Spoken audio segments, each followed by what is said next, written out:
So these are two. So probably we should proceed with in-person talk of Professor Jihn Kim. You want to say some words?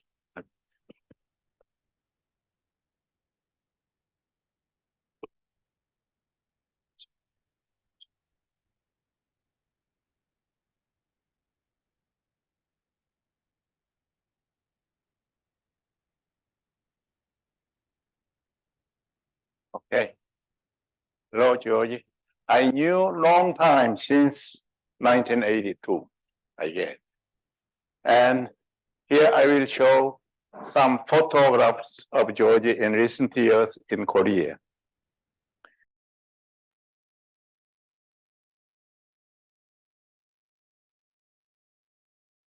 Actually, I was at CERN in 1983, and I met George there also.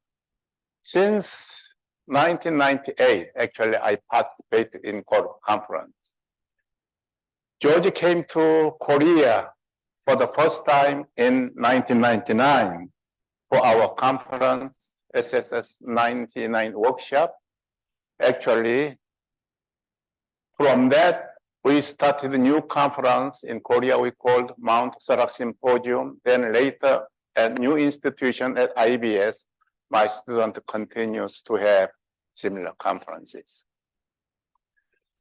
So he looks like the same as I met him in 1983. At that time, actually, when I shared office with maybe next to his office, I worked on this mu problem, probably mu problem. So we talked in the corridor on many items on physics. This was with Nilles. And also in recently, the mu problem, somebody commented about mu problem yesterday, and the size of mu term is understood from some kind of QCD action solution. So QCD action solution needs a vacuum expectation value around 10 to 10 GeV. So some Petrarchian global symmetry, we can generate TeV scale mu term, which is the source for breaking supersymmetry at TeV scale. But in this idea, there should be no Higgs mass term or A term. So actually, this was shown in my talk in Korea. Yeah, I talked to this one. I shared office with George at the basement leading to the cafeteria at CERN. And at that time, also, George was the well of many ideas. So at that time, I had some idea about gravitational regeneration paper with John Ellis and Dimitri Nanopoulos. And also, I think Peter Nilles suggests some scale which breaks supergravity or supersymmetry. And from this idea, we worked on how can be the maximum temperature, relating temperature. And this number turns out to be about 10 to the 7 GeV now. So he provided me with many ideas since I met him. Also, this conference provided me some ideas to work on in Korea after I returned the conference. So this was the gravitational regeneration problem. Since then, I worked on cosmology and particle physics, but George has been attracted to gravity and finite theories. I looked for recent papers, so he's interested in finite theories and mathematics. So I looked at his papers, and he started with one beta function vanishing condition, and even though the result is written as simple, it is a long paper with difficult mathematics. So this is the repetition which I wrote before, and two singlets. In my theory, I want to have QCD action and also action for dark energy. So I introduced two singlets, which whose value is around 10 to 10 GeV. And so in this case, this is a two-dimensional. I draw potential on the two-dimensional X and Y axis. One direction is the QCD action direction, another is the dark energy direction. For example, this X axis is QCD action. This Y axis is dark energy. So in the dark energy direction, there is a small valley. And this is the idea on this quintessential action. So I looked up George's interest in recent years. His interest in finite and current supersymmetric graphs. So I show several pictures in Korea. First time he visited Korea in 1999, and George is on the left side. And also, this is a Nilles Fest 2016. And after that, there is a photo at Nilles Fest. This is George is at the center, somewhere center. And I visited Albufera in Spain, and I think this was an interesting time. George is here, Albufera. So I saw. So last year at this conference, we took a picture. George was the center, detailist. And I knew George since 1982. Thank you, George, for knowing as a friend for so many years.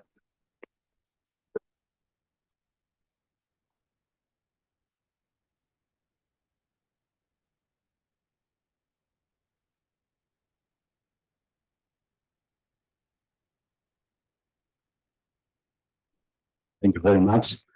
I think we can proceed with Professor Holger Nielsen.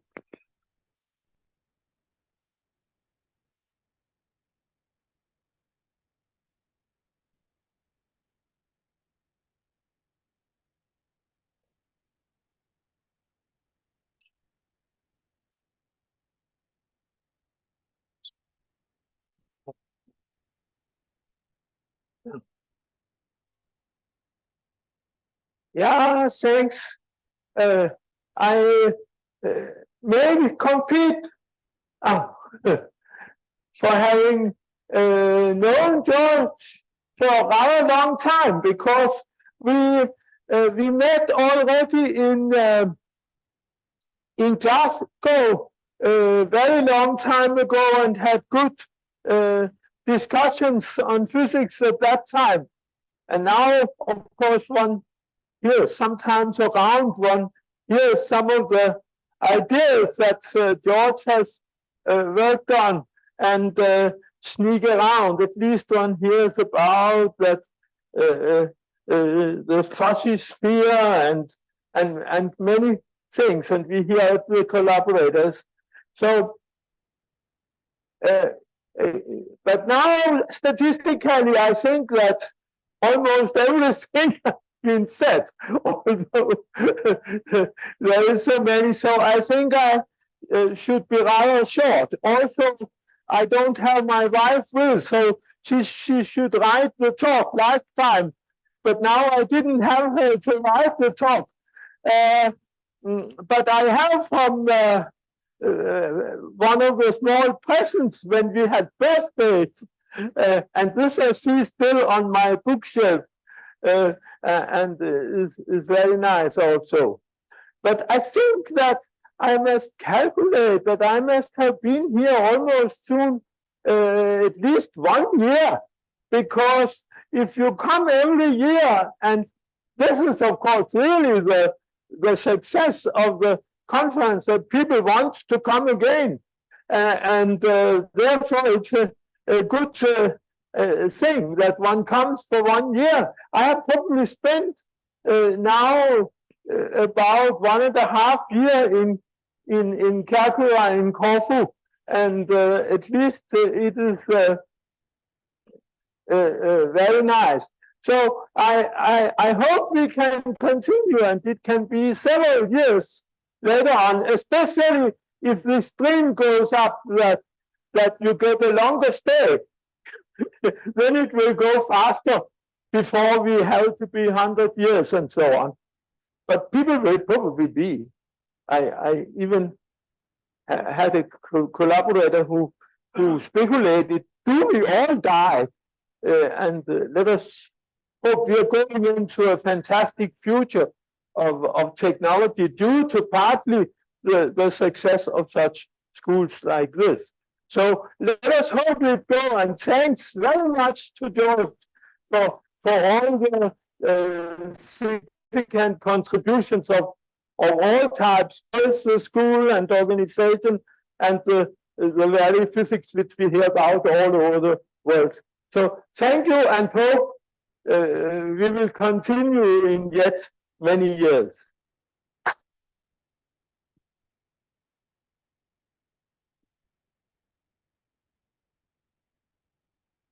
Thank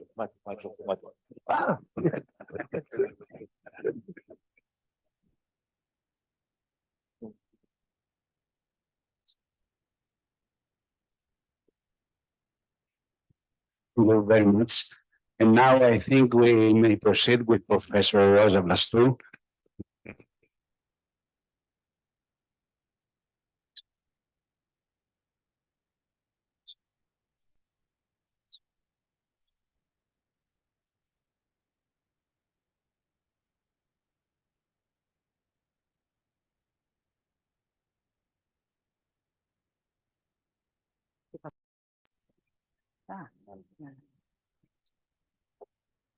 So it is a great pleasure for me to be here today and participate in this great event in honor of George Zoupanos, my beloved friend and colleague.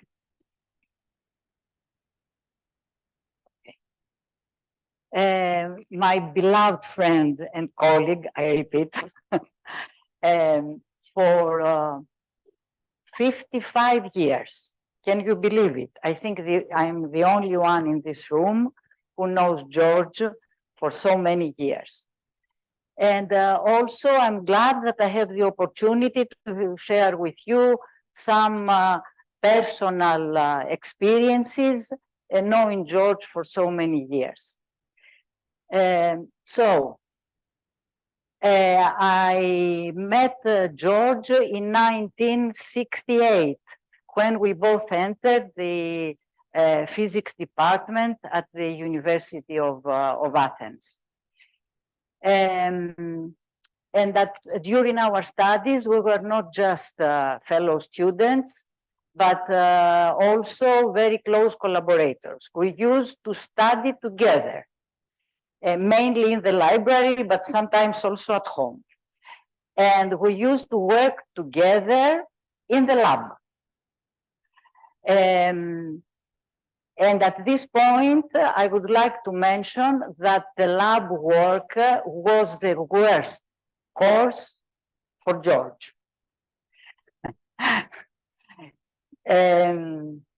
So he seemed like he would become a theorist from the very beginning, from the university time. And indeed, he became a great theoretical particle physicist. Also, I should mention that George, he was the one who introduced me to the graduate courses in physics and summer school at our National Research Center, Demokritos, in Athens.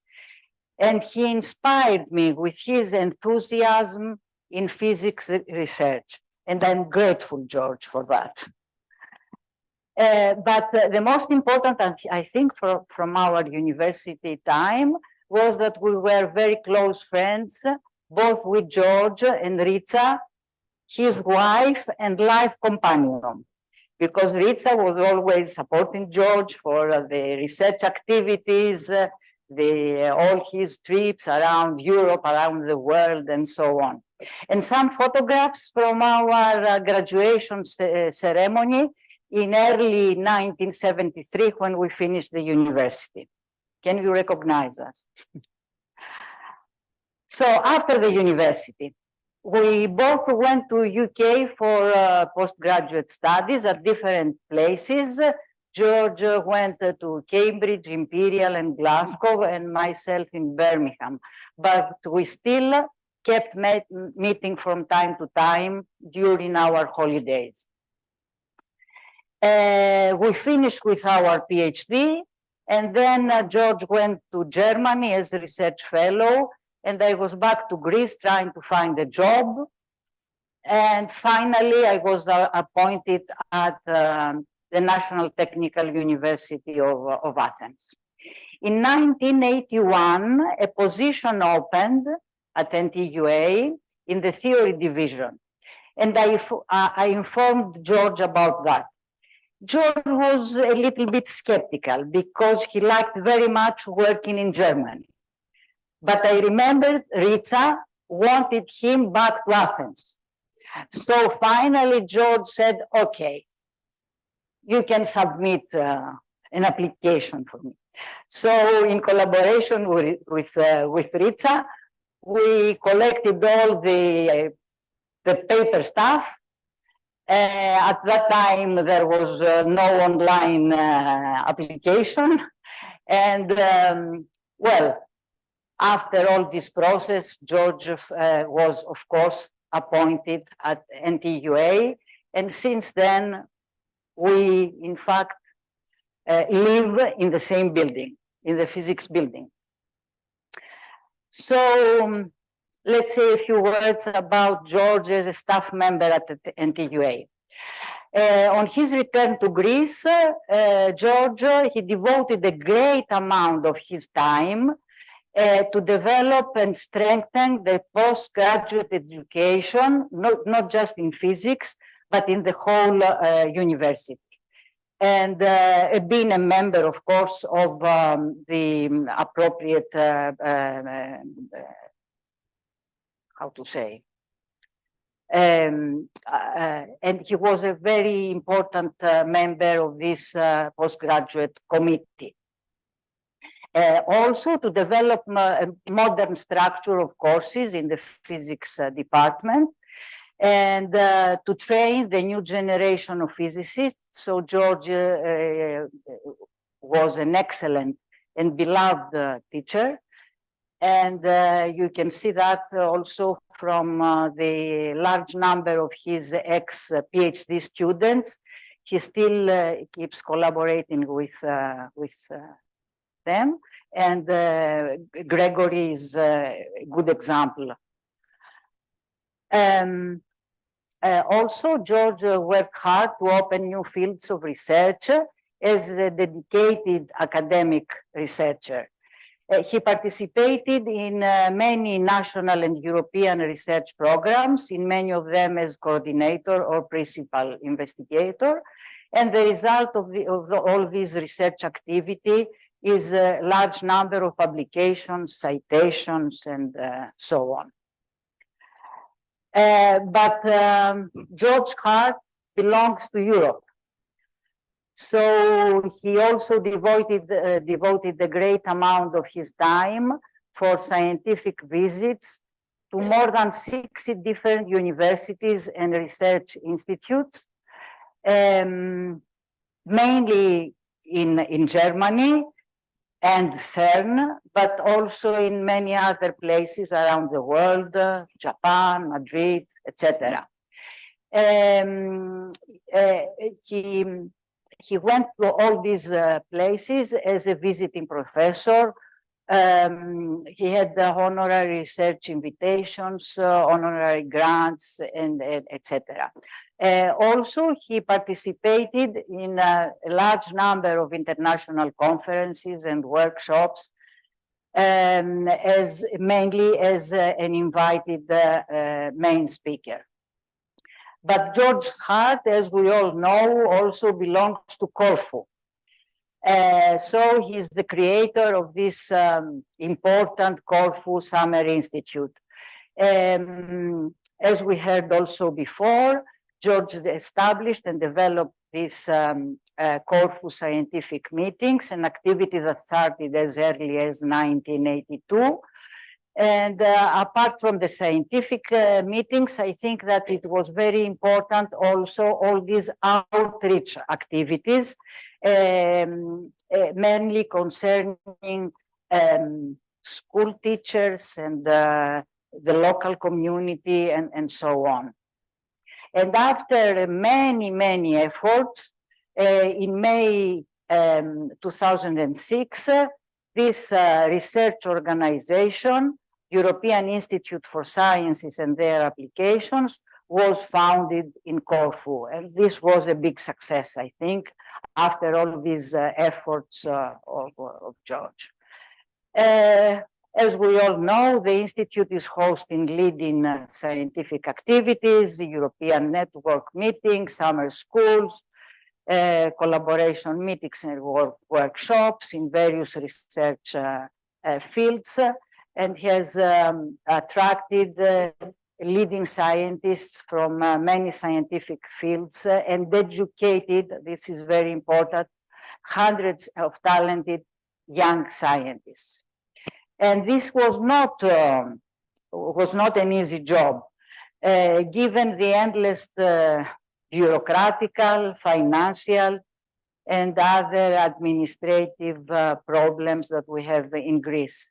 So it was a great achievement, and congratulations, my friend, for that. But also George is a unique personality, as we all know. He's not just a hardworking and dedicated researcher and teacher.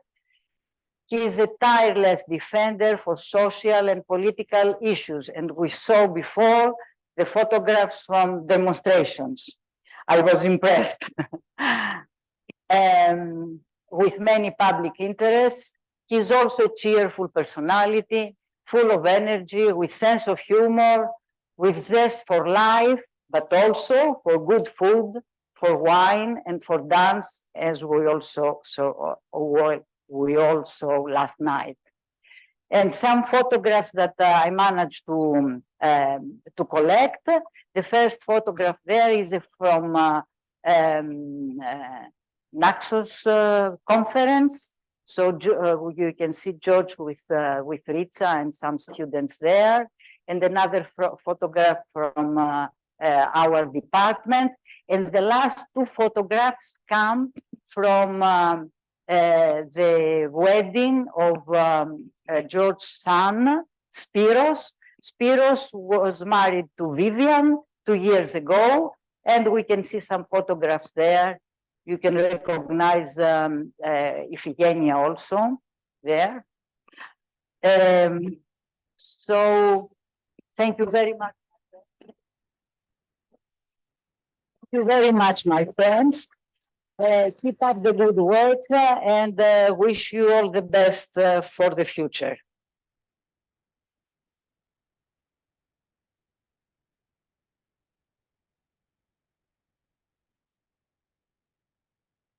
Thank you very much.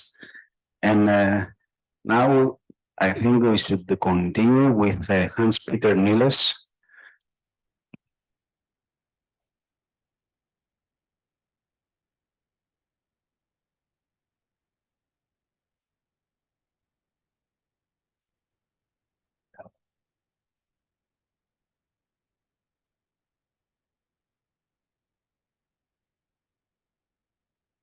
Okay, thank you very much.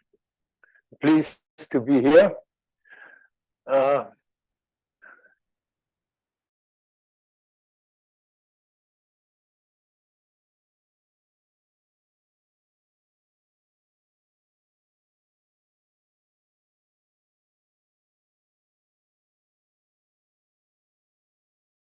If at that time, if there wouldn't have been John Ellis at that time, I guess he would be a unique person with the long hair.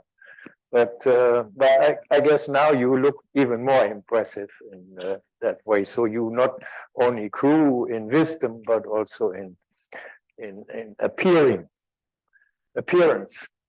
So this is a picture I have. This is I have only a few pictures. I regret it very much, but I'm not good in taking these pictures. Later I regret it, but it doesn't help. So this is George, some 2015 or 16 in Athens.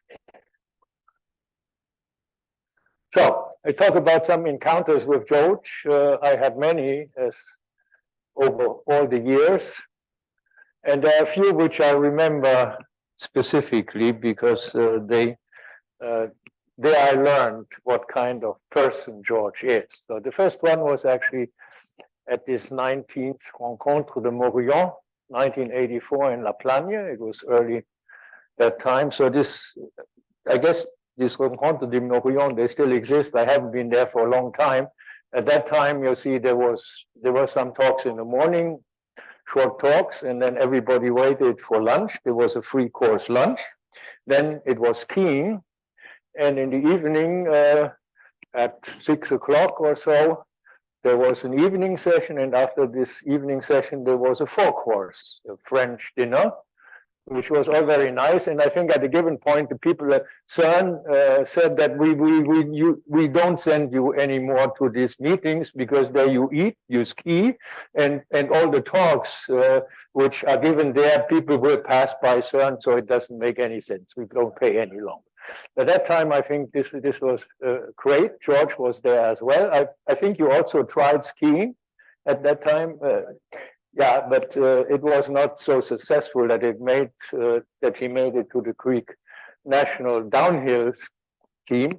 In any case, you see, I remember that I had the privilege of being at his table in one of these dinners, and it was the second or third day of the conference, and George was on a first name basis with all of the waiters there. And then, and that was at the time when George was eating meat. And so then this waiter, he was a good eater.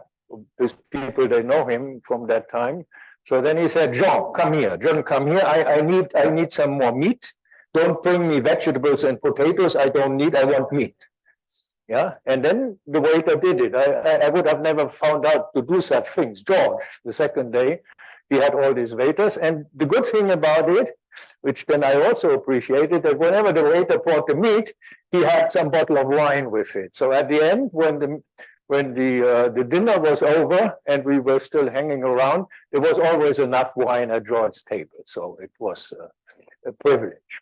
So this was the first encounter with George I wanted to talk about. Of course, we met a lot. And the second one I want to talk about is this 14th International Warsaw meeting on elementary particle physics, which was in May 1991. So this was somewhat later. You remember the meeting. It was at the outskirts of Warsaw, and there were various things which are memorable. Our visit to a pub in the first evening because they had no beer on the place and we had to get something to drink. So we had to go through dark woods before we found the pub, and Pukowski was somewhat afraid that we wouldn't find back, but at least he was happy that George was there because he was strong and nothing could happen to us. One of the things there was that George found out that he liked vegetarians. Because you see, there the lunch was that there were tables for 4 people, and then we had lunch, and lunch was a piece of meat for everybody, and then it was potatoes and vegetables. And so that was what we had, and it was maybe some soup before some dessert. And the second day, George came to me and said, "Hi, Peter, you know, today I had lunch with 3 vegetarians." So this is how we like the vegetarians. So so there were more at this meeting because this was the time when this laser pointer came up, and there was Larry Krauss. You remember Larry Krauss had his own personal laser pointer. He had bought it, and he came like a cowboy with this laser pointer there, and then used the laser pointer, and he thought we would all be very impressed. So Sandeep Pavasa then went to the woods, took an old branch, and said, "This is the new modern version of a laser pointer." In any case, so this was an interesting meeting. And then, well, by that time, I had also been at Munich, and then we had actually many occasions to meet in Munich around that time. Also, you see, because Dimitris Kapitanakis, he was your student, but he was there as a postdoc, and also Miriam Mondragon was there as a postdoc, and I think this was actually the growth of a collaboration, which actually led to some interesting papers, which I think Miriam might talk more about, but she did already talk. So we had many occasions to meet there. And then there was, of course, the meetings at the Corfu school throughout the years. You see, in the old times, we had the Zoupans, yeah, and there are a lot of stories about the Zoupans, also stories about famous physicists who tried to sell the Zoupans to the students, yeah, not giving them, but selling them. I won't. So in any case, Zoupans don't exist any longer. Why is that the case? Huh? In any case, so I guess we have to be happy to go to some restaurant or having some Greek nights, and that still remains the same. So this is, you see, he built Corfu. He is the person around here. So that's very good, and we should support him. Okay, now I have a few pictures. Most of them are around Athens in 2015 and in Bonn from 2016. So this is, you might know, this is the new project. You see, it needs some work before it becomes the lecture hall for an international Hellenic physics meeting. But George has something to do for the future. Yeah, so then. So this is not George, but it might be a good copy of George, because at a given point, something has to be placed outside this building, and you see that is something which could be used.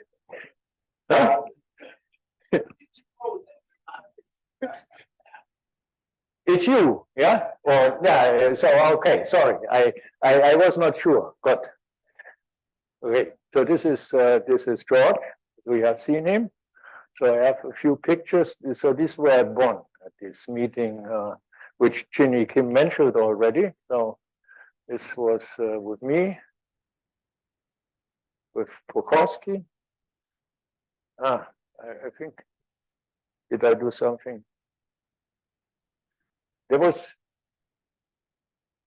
there something wrong with the? Maybe take the one to the right. No, it doesn't work.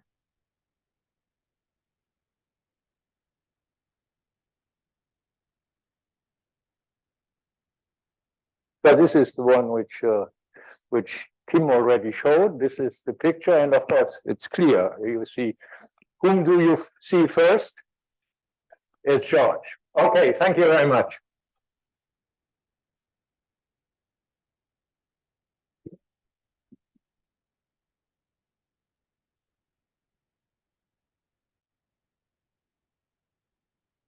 Very much. And we can proceed with Professor Wolfgang Hollik.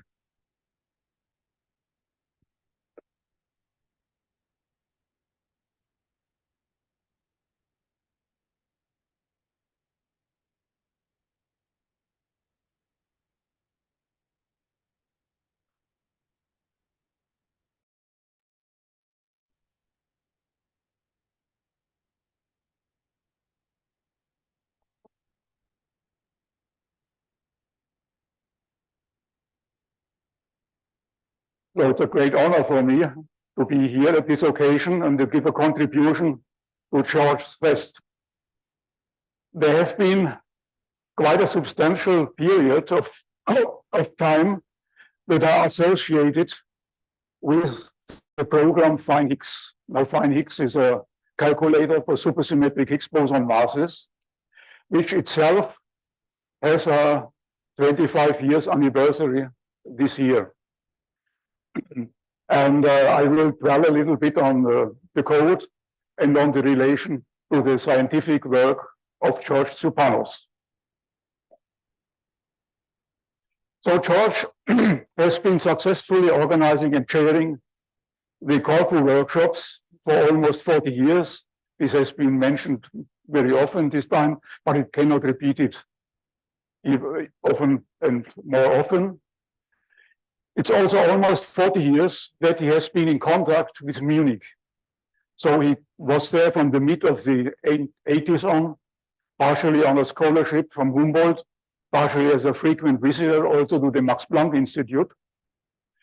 And he has been working now for 30 years, it's exactly from 93, the first paper, on the reduction of couplings and finite theories. My personal contacts with George go back to the time around 1990, where we met at the Max Planck Institute of Physics, where I was a senior scientist at that time before I left to Karlsruhe.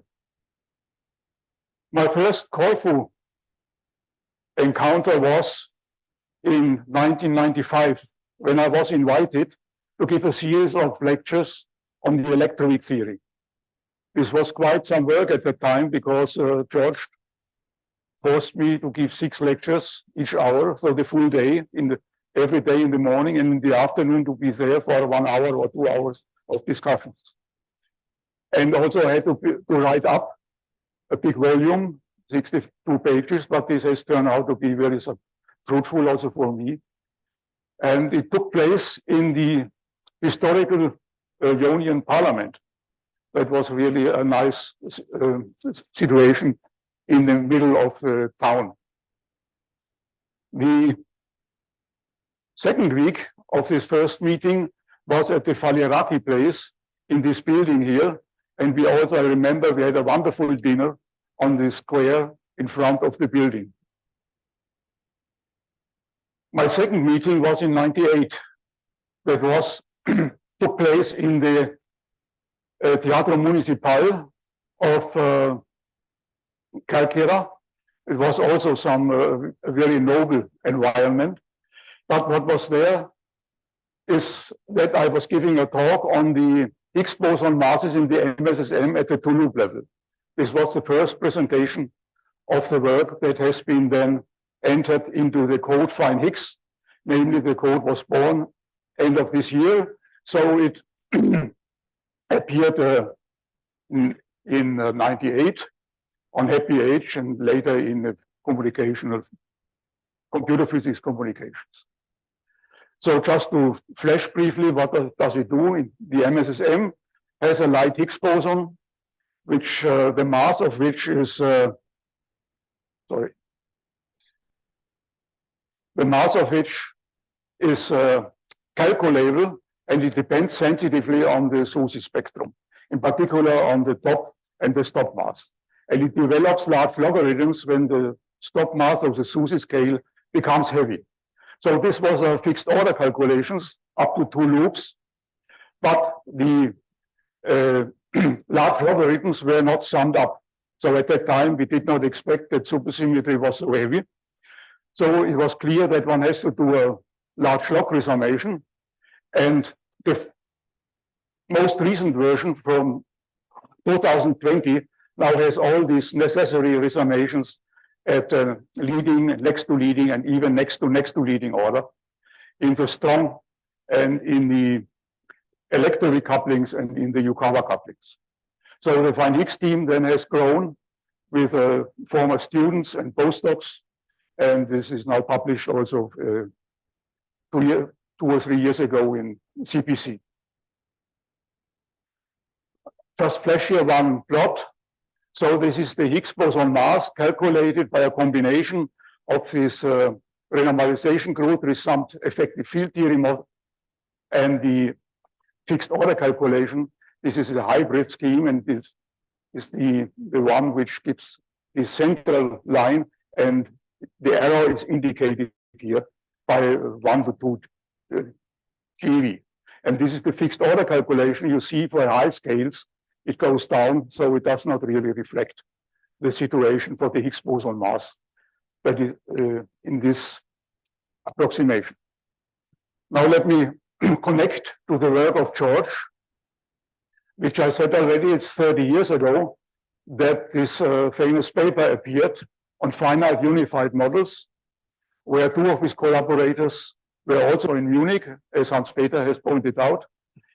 And this predicted already the top quark mass from n equal 1 supersymmetric SU5 grand unified theory at a value which is very close to the value where it has been found later, and which is not far away from the measurement now. This was quite some time, 1 or 2 years before the top discovery. So George's work during this time on these subjects has been a unification of various concepts, namely unification of couplings, reduction of couplings, symmetry, in particular supersymmetry, and finite quantum field theory. And the outcome is that there are few realistic models from finite, unified, and they are phenomenologically interesting, and this is very important, they are predictive.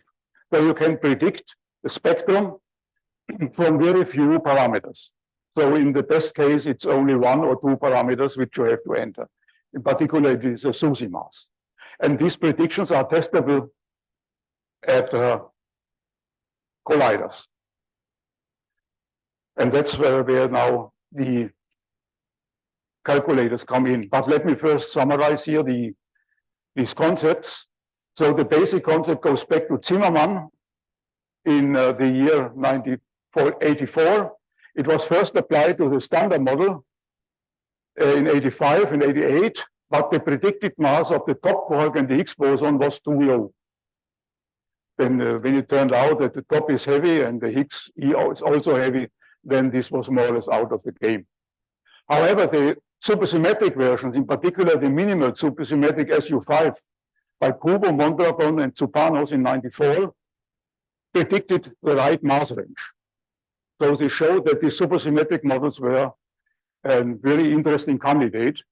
And in course of the years, viable supersymmetric SU5 models have been found, and they are the systematic scan of the low energy phenomenology was done together with Sven Heinemeier as a representative of the fine Higgs team. And this where the code entered came in to predict the Higgs boson mass and also the SUSY spectrum. This was before 2008 and after the Higgs discovery, 2013 and 2021. So this was the first, shortly after the Higgs discovery. So the Higgs mass is here, and the predictions of fine Higgs are these points here. And you see the old version, which did not have the leading log resummation, did not really accommodate the Higgs boson in the right mass range when the SUSY scale became heavy.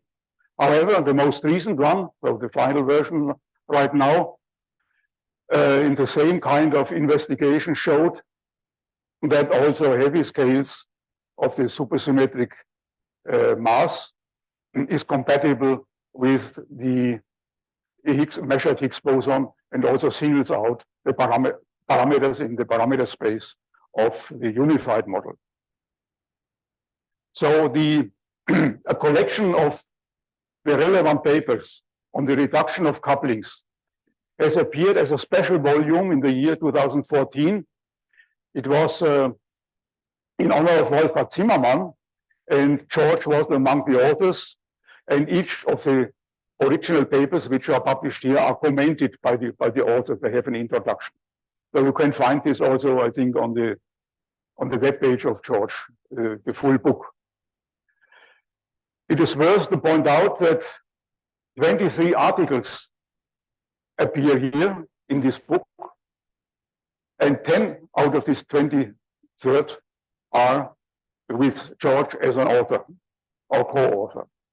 So they show the importance of his work in this specific scientific environment. So, dear George,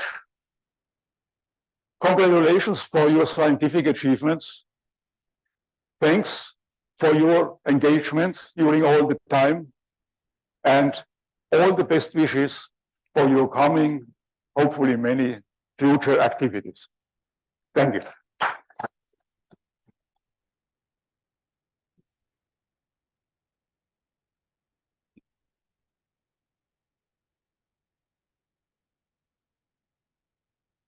Very much. And I think we should continue with Professor Nicholas Mavromatos.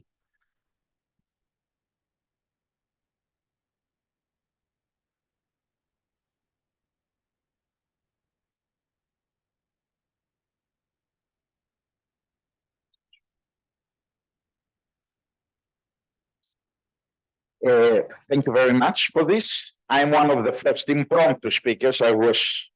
I feel extremely happy and honored to speak about George. First of all, I don't have pictures to show. If I had, I would have shown a violent and turbulent astrophysical phenomenon, which is called active galactic nuclei or gamma ray bursts. Why I chose that? Because that's exactly what represents what George does for physics, for the good community, scientific community. In the following sense, what are these objects? These objects are described by a very active, turbulent, and violent, but George is not violent in the bad sense, he's violent in the good sense. I will explain. Core, a nucleus, which then emits a violent explosion of photons and gravitational waves that reach to the outer universe, and they probe new physics. So George does exactly that. I mean, he is the core, turbulent because of his air, violent in the nice sense, optimistic, energetic about physics, and persistent about physics. And then his knowledge goes out. So the Corfu Institute is the region between the outer region, which is the rest of the universe, and the core. And I hope that this will continue to exist and be a lighthouse to us for the years to come, because this is an institute that he created single-handedly, despite all these bureaucratic difficulties that you heard. He not only this institute grows stronger and stronger with a year. I mean, you have witnessed all these eminent physicists and very enthusiastic young physicists that are coming here. Early stage, actually, I should be correct this time, not call them young early stage researchers. And two things I hope that this institute will have soon. The buildings that George is fighting for years, the authorities, to have these buildings ready so as to host parallel sessions and whatever. And as you see, at least from the outside, there is some progress since last year, but very minor. It's an adiabatic process. So let's go beyond this adiabatism. The other thing that I would like, and I will finish because I don't want to say much, is that, of course, you all know George from the point of view, his science, of course, has been discussed by Hollik and other people. He has predicted the masses of Higgs and top quarks well, way before their discovery using supersymmetric theories. He's one of the proponents of supersymmetry theory, but also of non-commutative geometries and cosset spaces. These are important, I believe, topics that still have not been recognized by the wider community. And I'm pretty sure that soon we will see also predictions of that, because he's using these things to make predictions for physical spectra. Now, what I wanted to say is that, of course, from the administrative, scientific management point of view, you all know, George, about the creation of the Corfu Institute. As a member of the National Technical University, I can tell you that, first of all, he upgraded, of course, as was mentioned by Roza Vlastou, all the modern courses, one of which I have the opportunity of being a successor to George in teaching. Whether it's successful or not, that I will not comment. And second, he's always been trying to have an institute of theoretical physics to promote actually the existing what's called Spudasterion and link it to the Corfu as an umbrella of activities in Greece that would promote particle physics in Greece. For this, he has even managed to get what we call in Greece the formal approval by the ministry for the creation of this institute. I mean, if you see his constitution of this institute is impeccable. It mixes condensed matter physics, particle physics, astrophysics, and that was early 90s, if I remember correct. When Professor Mavromatos was the rector of the university. Now he came back because now things seems to be changing, and he came back to this. He's talking to the authorities. Let's hope that one day both the buildings of the Corfu Institute and the Institute of Theoretical Physics will survive. And will be created formally. Now let me finish by saying that the name Zoupanos has an important name in the region, not only in the Balkan region, not only because of his scientific Corfu, but the word Zoupania, or Zoupa, this is true. It means a wise, that's what's the definition of the Encyclopedia Britannica, is a group, is a society, either religious or civil, which is governed wisely by a leader which is called Zoupan. Okay, so I believe the steering committees of this institute are Zoupanias, right? They are wisely governed, but democratically governed by Zoupan, and maybe we can coin this, in addition to the Zoupan, maybe we can coin the Zoupania for the steering committees of the Corfu Institute. So let me finish that by saying that I had the pleasure of organizing a Corfu Institute with George. I appreciated his enthusiasm and efficiency. And you know, whenever he was calling you in Skype, you were always sweating, saying, my God, I must have forgotten something. Of course, George was calling you for something completely different. And then you were relaxing. But then before finishing the Skype, he was remembering what you had forgotten. He said, by the way, I believe you have done this already, okay? And then, you know, the panic was coming back again. So, George, thank you very much for this. May I wish you from the bottom of my heart, to you and Richa and all your families, all the best, good health for the years to come, and let's hope that in your 100th birthday, that we will all celebrate here with you, Richa, and the family, one of the buildings at least would have some progress made.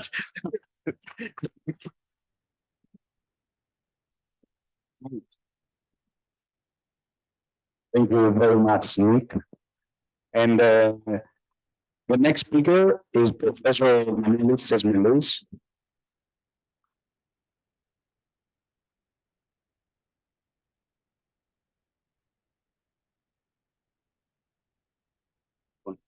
It's fine.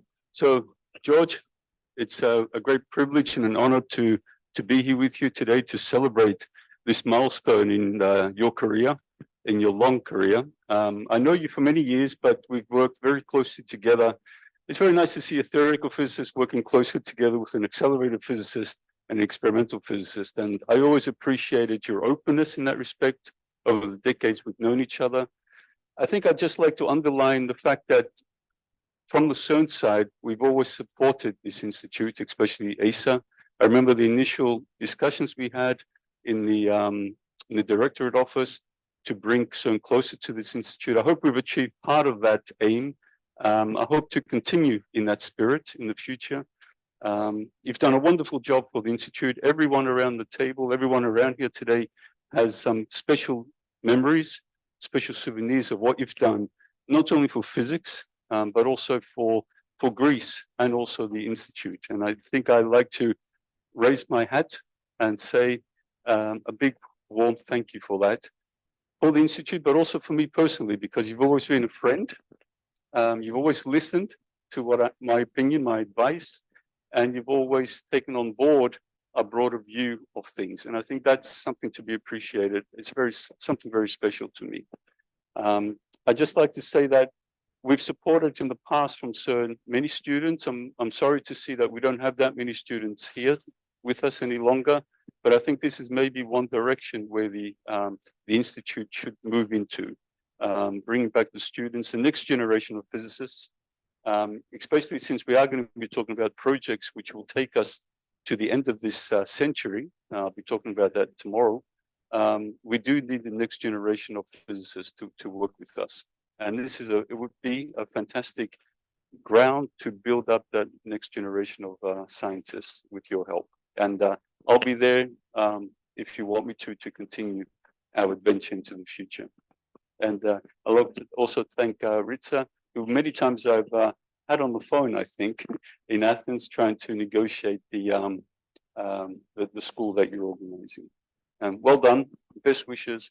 And as Nico said, we'll be back in a few years for your 100th. Okay, thank you.